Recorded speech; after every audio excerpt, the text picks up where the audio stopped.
Hello my dear brothers and sisters, అందరూ క్షేమకరంగా సంతోషంతో సమాధానం కలిగి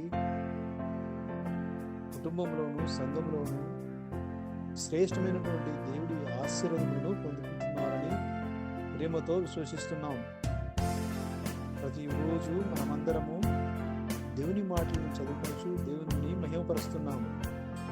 అందును బట్టి దేవుడు మనందరినీ మంచి సంతోషకరమైనటువంటి ఈవులతో ఆశీర్వదిస్తాడని నమ్ముచు ముందుకు కొనసాగుదాం. దినాన పరిశుద్ధ గ్రంథం నుండి 1 సమూయేలు 12వ అధ్యాయము 22వ వచనమును చదువుకుని దేవునిని మహిమపరుద్దాం. యెహోవా మిమ్మును తనకు జనముగా చేసుకొనుటకు ఇష్టము కలిగి ఉన్నాడు. తన ఘనమైన నామము నిమిత్తమును తన జనులను ఆయన విడనాడు.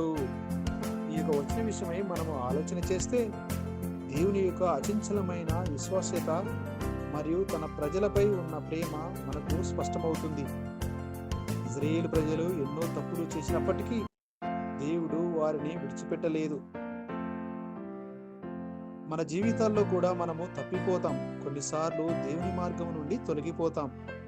కానీ ఆయన ప్రేమ, ఆయన యొక్క కృప నిరంతరము మనపై ఉంటున్నది. దేవుడు తన నామమునకు నమ్మకముగా ఉంటాడు. ఆయన తన ప్రజలను ఎంతగానో ప్రేమిస్తూ ప్రేమతో వారిని కాపాడుతూ ఉంటాడు. మనము పశ్చాత్తాపంతో ఆయన వైపు తిరిగితే ఆయన మనల్ని ఎన్నటికీ విడనాడడు. మన విశ్వాసము సమ్మగిలిన, మన విశ్వాసంలో కదలింపు ఉన్నా కానీ దేవుడు మాత్రము ఎప్పటికీ విశ్వసనీయమైనటువంటి వాడే, విశ్వాసుడే. ప్రియ స్నేహితులారా, దేవుని ప్రేమ తాత్కాలికం కాదు, అది శాశ్వతము అని ఈ వచనము మనకు గుర్తు చేస్తుంది. God bless you all.